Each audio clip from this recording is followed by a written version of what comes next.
अश्विनी जी, हम वैसे तो इंतजार कर रहे हैं गुरदीप सप्पल जी का, अगर वो आ जाए तो बहुत अच्छा है, लेकिन मुझे लगता है उनको देर हो रही है। बट अश्विनी जी, सवाल इसी बात को लेकर, अभी तक बीजेपी ये आरोप लगाती रही है कि जो विपक्ष है उसको संसद में आस्था नहीं है, वो संसद के कार्य को बाधित कर रही है। अब देखने में ये आ रहा है कि सरकार और सत्ता पक्ष ही संसद को बाधित कर रहा है, संसद को नहीं चलने दे रहा है। ये क्या मतलब है? क्या आपको लगता है राहुल गांधी का सवाल इतना बड़ा सवाल हो गया है कि बिना उस सवाल पे राहुल गांधी की माफी मांगे संसद नहीं चलने देंगे? आशुतोष जी, देखिए, हर आदमी हर चीज को अपने अपने हिसाब से, अपने नजरिए से देखता है। और जितने यहाँ पर विद्वान लोग बैठे हैं, चाहे बाहर विपक्ष के लोग हैं, सब लोग अपने अपने नजरिए से देख रहे हैं और अपने फायदे के लिए देख रहे हैं, बाहर विपक्षी दलों के लोग। राहुल जी ने जो स्पष्ट रूप से वहां कहा कि जो बात कही, उन्होंने एक तरह से निरीह बनकर रेफरी की भूमिका यूरोप और इंग्लैंड से चाहा था। क्या सीबीआई और ईडी की रेड, जब ईडी तो नहीं थी शायद, सीबीआई की रेड उस समय जब हो रही थी, जब यूपीए की सरकार थी, क्या भारतीय जनता पार्टी का कोई नेता इस तरीके से एमपी जाकर विदेश से सहायता मांग रहा था कि विपक्षी लोगों को क्यों गिरफ्तार किया जा रहा है? कोई एक उदाहरण हो तो बताया जाए मुझे। लेकिन ये जाकर ये कह रहे हैं कि आप लोकतंत्र की हत्या हो रही है और आप लोगों ने क्या किया। परसों एक लोकतांत्रिक तरीके से पूरे देश में कांग्रेस ने आंदोलन किया, राजभवन घेरने का। बहुत शानदार काम किया और बड़ा सफल रहा उनका प्रोग्राम। उन लोगों का, वो लोग कह रहे हैं तो देश में लोकतंत्र जिंदा है, तभी तो इतने बढ़िया तरीके से पूरे देश में एक साथ आप निकाल रहे हैं। और वहां पर कह रहे हैं कि लोकतंत्र की हत्या हो गई, लोकतंत्र मर गया है। तो ये डबल स्टैंडर्ड उचित नहीं है। एक तरह से आप वहां पर वो मत मांगिए कि भाई हमको आप सहायता दीजिए, तो उनको एक माफी मांगने में कोई बुराई नहीं है। जो आपका सवाल था, माफी मांग लेते। क्योंकि चौकीदार चोर है में जब पार्टी सुप्रीम कोर्ट गई तो वहां पर उन्होंने माफी मांगा। तो वहां पर माफी मांग रहे तो सदन में, वो भी तो एक बहुत बड़ी संस्था है, एक माफी मांग लेते, सदन सुचारू रूप से चलता। यानी कि वो भी नहीं चलाना चाहते हैं। दूसरी बात, अगर अडानी इतने ही खराब है, सब कुछ है, मैं अडानी का प्रवक्ता नहीं हूं, लेकिन एक व्यापारी होने के नाते इस देश का एक गर्व था कि दूसरे नंबर का व्यापारी हमारे देश से आता है। और राजस्थान में इतने हजार करोड़ का उनको प्रोजेक्ट दिया गया, छत्तीसगढ़ में दिया गया, केरल के जहां सांसद है वहां पोर्ट दिया गया। तो इन जगहों पर पहले इन लोगों को खारिज करके उनको ब्लैकलिस्टेड कर देना चाहिए था। काम खत्म हो जाता। भाई बहुत बुरा आदमी है, रक्षा सौदे में बुरा है, ये वो बुरा है, उसने घोटाला किया है, सब कुछ किया है, उसको ब्लैकलिस्ट कर देते, कहते भाई तुम सही होके आओगे फिर यहां पर काम करोगे, काम बंद। उत्तर प्रदेश में अगर थोड़ा सा गड़बड़ी पाई गई, उत्तर प्रदेश के मुख्यमंत्री ने मीटर का उनका सौदा रद्द किया, एक मिसाल पेश की। इस तरीके से क्यों नहीं विपक्ष पेश करता है? दूसरी बात, सिंह साहब ने अभी कहा कि वो सुप्रीम कोर्ट की जो कमेटी है वो भरमाने उसके लिए है। सिंह साहब, जहां तक मेरी जानकारी है, दो तरीके से सप्रे साहब के अध्यक्षता में जो कमेटी गठित की गई है, उस कमेटी को यह कहा गया था कि हिंडनबर्ग के रिपोर्ट के आधार पर जो याचिकाएं दायर हुई हैं उन पर आप रिपोर्ट दीजिए। और दूसरा, सेबी को कहा गया है कि आप ये देखकर बताएं कि क्या सेबी की धारा 19 की कोई अवहेलना हुई है या जो निवेशक हैं उनके पैसों का इधर उधर मूल्य, उनके शेयर का गलत बताया गया है या नहीं। और उसकी रिपोर्ट सेबी को भी 2 महीने के अंदर देने के लिए कहा गया है। आरोप तो यही है कि शेयर के दाम में हेर फेर किया गया या सेबी की जो है चीजें वो सेबी नहीं कर सकती थी। तो सुप्रीम कोर्ट ने स्पष्ट रूप से ये 2 चीजें, जहां तक मेरी जानकारी है, किया। तीसरी बात आशुतोष जी, मैं आता हूं विपक्ष के लोगों का आज का मार्च, जो आपके आज मुद्दे, आज शीर्षक है आपके इस डिबेट का, ईडी से दुश्मनी भी और ईडी से यारी भी। पूरा देश आज चिल्ला रहा है। 9 दलों के नेताओं ने फारूक अब्दुल्ला जी से लेकर और किसने किसने चिट्ठी लिखी कि ईडी से हम परेशान हैं, ईडी से जो है हम बहुत दुखी हैं। वो लोगों ने चिट्ठी भी लिखा और उसी ईडी को चिट्ठी देने जा रहे हैं इसे 18 दल के लोग, टीएमसी और एनसीपी शायद उसमें नहीं थी। ये सब लोग उसी के यहाँ चिट्ठी भी देने जाते हैं। तो ये क्या कहलाता है? ईडी एक तरफ गड़बड़ कर रही है, भारत सरकार की पिट्ठू है, उनका जो है अब तोता तो सुप्रीम कोर्ट ने उस समय कहा था। लेकिन अब आजकल ये लोग कहने पर ये क्या साबित करना चाहते हैं?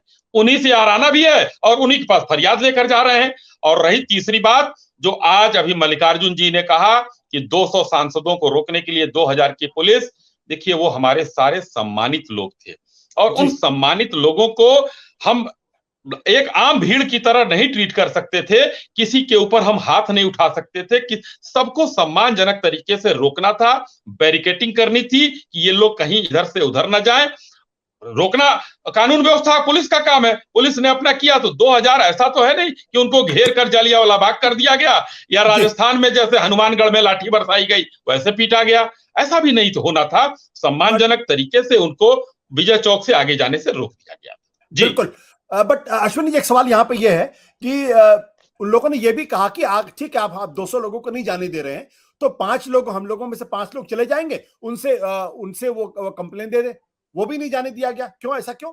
क्या सांसदों को देखिए, अगर ईडी के ऑफिस में जाना चाहते हैं, सीबीआई के ऑफिस में जाना चाहते हैं, कोई कंप्लेन देना चाहते हैं, तो हो सकता है उनको ईडी पर किसी तरीके की नाराजगी हो, लेकिन अगर वो कंप्लेन देना चाहते हो तो क्या उस पर भी रोक है क्या?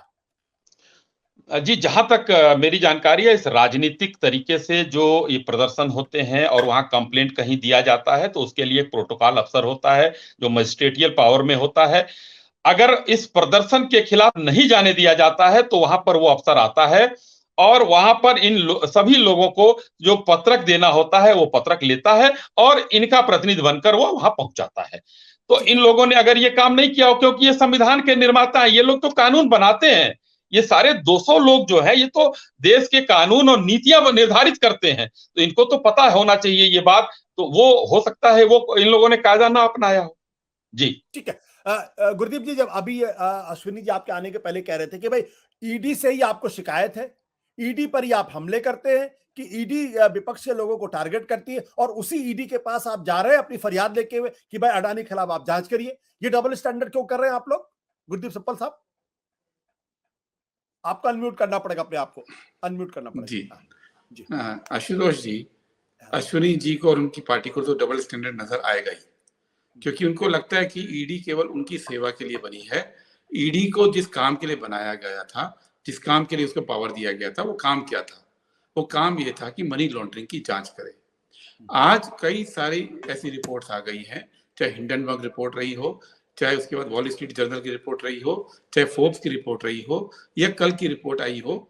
ये सब रिपोर्ट ये बता रही हैं कि अडानी ग्रुप के अंदर शेल कंपनियों से पैसा लग रहा है। अब अश्विनी जी केवल एक बार मुझे बताते कि अभी कल जो खबर आई कि एक्रोपोलिस नाम की कंपनी है अडानी जी की, विनोद अडानी की, जो कि उनके भाई हैं, उस कंपनी का 2020-21 के अंदर जो आय और मुनाफा था वो 51,400 करोड़ था। 51,400 करोड़। अगले साल वो जीरो हो गया। अब ऐसी कौन सी दुनिया में कंपनी हो सकती है जिसमें एक साल 51,000 करोड़ हो और दूसरे साल वो जीरो हो जाए और ये सारा अडानी से लिंक्ड हो? क्या इसकी जांच की जरूरत है कि नहीं है इस देश के अंदर? ये बताएंगे मुझे, या सिर्फ इसलिए कि मोदी जी ने कह दिया या अश्विनी जी ने कह दिया तो इसकी जांच भी नहीं होगी? ये ईडी की जिम्मेदारी है ना। ईडी की जिम्मेदारी है कि ओपल जो कंपनी है, जो कि विनोद अडानी की फिर से कंपनी है, उस कंपनी ने सेबी को झूठ बोला 2013 में, जब ग्रोमोर के साथ अडानी पावर का समझौता हुआ, और सेबी को झूठ बोलकर उन्होंने तमाम तरह के शेयर होल्डर्स को धोखा दिया। और ये बहुत बड़ा अपराध है शेयर मार्केट का। इसमें ना केवल अडानी शेयर मार्केट से बाहर हो सकते हैं, बल्कि जेल का प्रावधान है, 7 साल की जेल का प्रावधान है। इसकी जांच भी नहीं होगी क्या इस देश के अंदर? अगर हम ये बात कर रहे हैं कि ईडी को जो आपने बनाया था, जो पावर्स मिली हैं ईडी को, आपने नहीं बनाया, जो ईडी को पावर्स मिली हैं, वो पावर्स मनी लॉन्ड्रिंग की जांच करने के लिए है। आप मनी लॉन्ड्रिंग तो करेंगे नहीं। आप तमाम देश के अंदर जितने भी राज्य हैं, चाहे वो बंगाल है, चाहे वो उड़ीसा है, चाहे वो तेलंगाना है, चाहे वो तमिलनाडु है, चाहे वो कांग्रेस पार्टी के जहां जहां लोग हैं, चाहे वो बिहार है, चाहे वो आंध्रा है, सब जगह आप ईडी को लगाएंगे। लेकिन जहां पे मोदी जी के लोग आएंगे, जहां पे अडानी के लोग आएंगे, वहां ईडी लगेगी नहीं। तो इस देश के अंदर ये कौन सा नियम कानून की व्यवस्था वो बनाना चाह रहे हैं? और जब हम ये बात कहते हैं कि ईडी से इतना ही तो कह रहे हैं कि ईडी को मैंडेट है मनी लॉन्ड्रिंग की जांच करना, और अगर ये कहते हैं कि सुप्रीम कोर्ट की कमेटी इंक्वायर कर रही है, तो सुप्रीम कोर्ट की कमेटी राउंड टिपिंग की इंक्वायरी नहीं कर रही है आशुतोष जी। सुप्रीम कोर्ट की कमेटी के टर्म्स एंड कंडीशन अलग हैं। राउंड ट्रिपिंग की जो इंक्वायरी है वो अलग चीज है।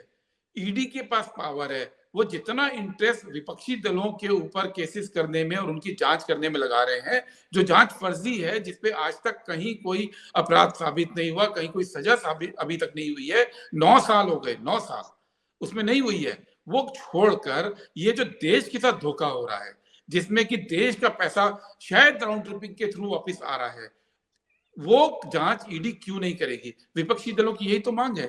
इस मांग को क्यों नहीं स्वीकार करते हैं? ऐसा कौन सा तंत्र है मोदी जी के पास जिससे उनको ये सूचना मिल गई है कि एक्रोपोलिस एक जायज कंपनी थी जिसने कि 51,000 करोड़ का बिजनेस किया था और अगले साल वो बिजनेस 0 करोड़ का हो गया, 0 रुपए का, करोड़ भी नहीं, 0 रुपए का। अगर उनको ये जांच कर ली है, उन्होंने, उनके किसी डिपार्टमेंट ने जांच कर ली है, तो कल संसद में रख दे इसको, हम मान लेंगे। लेकिन बिना जांच के मोदी जी किस लिए बरी कर रहे हैं इन शेल कंपनियों को? मोदी जी लगातार, और आप ये भूल रहे हैं आशुतोष जी कि ये वही सरकार है। हम क्यों बोलते हैं बार बार कि झूठ बोलते हैं? क्योंकि मुझे मालूम नहीं अश्विनी जी को याद है कि नहीं है, 2011 में इन्होंने बहुत बड़ी रिपोर्ट दी थी, एक 25 लाख करोड़ विदेशी खातों में जमा है, अडवाणी जी ने रिलीज की थी। अजीत डोभाल साहब ने जेठमलानी साहब के साथ मिलकर रिपोर्ट लिखी थी। पूरे देश के अंदर देश को बदनाम किया था, देश की अर्थव्यवस्था को पूरी दुनिया में बदनाम किया था कि भारत में इतना काला धन है, 25 लाख करोड़ का काला धन है। पूरे दुनिया में भारत की अर्थव्यवस्था को, भारत की सरकार को बदनाम किया था। और 9 साल हो गए, आज तक नहीं पता वो खाते कहाँ हैं। अपने गिरेबान में झांक के देखें कि देश को बदनाम करने का काम इन्होंने किया था। हम जांच की बात कर रहे हैं। आपकी आवाज नहीं आ रही है आशुतोष जी। तो साहब, मैंने जो आपसे सवाल पूछा था उसका जवाब आपने नहीं दिया। जिस ईडी पर आपको विश्वास नहीं है, जो ईडी आपको टारगेट कर रही है, उसी ईडी के पास आप फरियाद लेकर क्यों जा रहे हैं? सिंपल सा जवाब है, हमको ईडी के कुकर्मों पर विश्वास नहीं है, लेकिन ईडी ही अकेली संस्था है जो शेल कंपनी की जांच कर सकती है। हम कह रहे हैं कि आप अपने कुकर्मों को बंद कीजिए, आप पॉलिटिकली मोटिवेटेड केसेस के पीछे मत जाइए। जो संवैधानिक जिम्मेदारी है कि इस देश में बाहर का पैसा आ रहा है गैर कानूनी तरीकों से शेल कंपनी के थ्रू, उसकी जांच कीजिए, ये आपकी ड्यूटी है। ठीक है अश्विनी जी, जरूर इसका जवाब देना चाहिए। अश्विनी जी, आप इसका जवाब दो जवाब गुरु सप्पल से, फिर मैं आनंद वर्धन जी के पास जाऊंगा जो इंटरव्यू करना चाहते हैं। देखिए, याद तो सबको बहुत कुछ रहता है, और सप्पल साहब जो है एक पढ़े लिखे विद्वान प्रवक्ता हैं। इनको ये भी याद होगा कि जब से ईडी और सीबीआई ने जांच करना शुरू किया है, आपकी सरकार में लगभग 72-73 मामलों में जांच हुआ, और कितने लोग उसमें जो है विरोधी दलों के थे। उसके बाद आपने कितनी संपत्ति जब्त की? वो लगभग 4,000 करोड़ का आंकड़ा है वो, जहां तक मैंने कहीं पढ़ा था। और जब से ईडी सीबीआई एनडीए की सरकार में 2014 के बाद से जांच करना शुरू कर दी है, 1 लाख करोड़ से ऊपर की संपत्तियों का, उसमें रुपया पैसा धन दौलत, जो भी घर मकान है, जो भी संपत्ति है, वो 1 लाख करोड़ से ऊपर का आंकड़ा आया है। तो इसका मतलब कि कहीं ना कहीं जांच सही दिशा में जा रही है, और पकड़े गए हैं लोग, जेल गए हैं लोग। क्यों? क्या किसी का केस बंद हो गया? रॉबर्ट वाड्रा जी इतना तेजी से आगे बढ़े थे, केस बंद नहीं हुआ। चिदंबरम साहब का केस बंद नहीं हुआ। लालू प्रसाद यादव जी क्या घर पे 1 रुपया बरामद नहीं हुआ? केस अभी भी चल रहा है, जमानत पर है वो। तो इस तरीके का ये संस्थाओं को काम करने देना चाहिए। अभी देखिए, आशुतोष जी के सवाल पर जवाब दिया कि उनके कुकर्मों से हम परेशान हैं। वो कुकर्म है जो आप लोगों के घर से रुपया बरामद करके लेके आ रहे हैं, यानी कि आप लोगों मतलब विरोधी दलों के। जी सबका आप आरोप लगाते हैं, तो आरोप लगाते रहिए। कहीं भी एक पूरे हिंदुस्तान में एक केस आप अदानी के खिलाफ दर्ज करके दिखाइए, कहीं अपने ही सरकार हो। आपके यहाँ विजिलेंस है, आपके यहाँ पुलिस है, आप छत्तीसगढ़ में दर्ज कराइए, राजस्थान में कराइए, आपने तो प्रोजेक्ट दे रखे हैं। एक कहीं दर्ज कराइए कि ये बेईमान कंपनी है और इसकी जांच होनी चाहिए। हाई कोर्ट के रिटायर्ड जज, वर्तमान जज से जांच कराकर सुप्रीम कोर्ट में भेजिए। लेकिन ये तो नहीं किया आप लोगों ने। आप लोग सिर्फ जो है प्रदर्शन करके एक चुनावी माहौल इसको बना रहे हैं और कुछ नहीं। बिल्कुल, 1 मिनट मुझे जवाब देना इसका, 1 मिनट प्लीज। क्योंकि फिर से अपनी आदत के अनुसार ये असत्य का बयान कर गए। अश्विनी जी, आज की तारीख में, आज तारीख है 15 मार्च, आज की तारीख तक ईडी ने 1 लाख करोड़ नहीं, 15,623 करोड़ का कन्फिस्केशन किया है। 1 लाख आपने गलत बोल दिया। दूसरी तरफ जो टोटल केसेस किए ईडी ने, टोटल केसेस 5,906 किए और कन्विक्शन हुआ है 24 में, केस हुए पूरे 25। 9 साल में आप लगभग 6,000 केस करते हैं और 25 केस आप पूरे कर पाते हैं और आप 16,000 करोड़ का कन्विस्केशन करते हैं, कुर्की करते हैं और आप बोलते हैं लॉ एंड ऑर्डर है। यही तो विंडिक्शन है कि केस दायर कर दिया, बिना वजह लोगों की प्रॉपर्टी को आपने कुर्क कर लिया और उसको पूरा नहीं करते हैं। आज रॉबर्ट वाड्रा की बात की आपने, आप तो मोदी जी की पार्टी के हैं ना, आपको मोदी जी का तो जवाब को वायदा याद होगा। 2014 के मैनिफेस्टो में और मोदी जी के भाषणों में स्पष्ट था कि अगर मैं प्रधानमंत्री बनूंगा तो जितने भी राजनीतिक लोगों के केस हैं 6 महीने के अंदर इन्वेस्टिगेशन पूरी होके कानूनी प्रक्रिया पूरी की जाएगी, कोर्ट का फैसला आ जाएगा 6 महीने के अंदर। आज 9 साल हो गए, क्यों नहीं रॉबर्ट वाड्रा के खिलाफ केस पूरा किया आपने?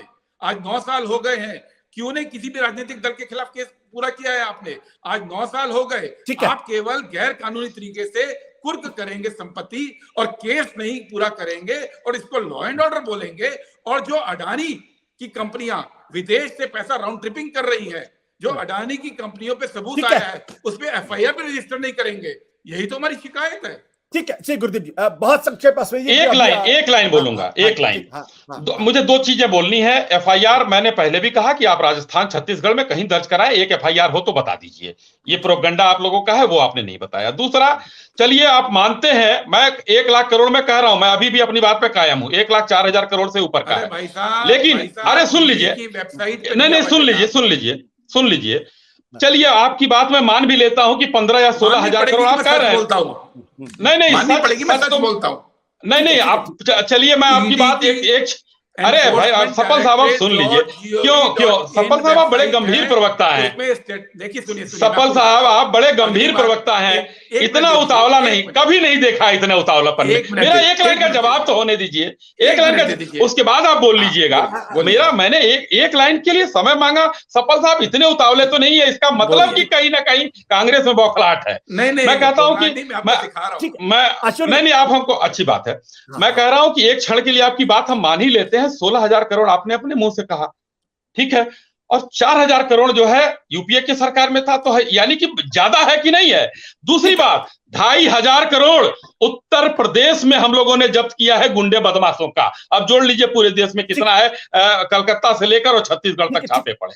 जी, सत्य हिंदी का ऐप डाउनलोड करें गूगल प्ले स्टोर पर।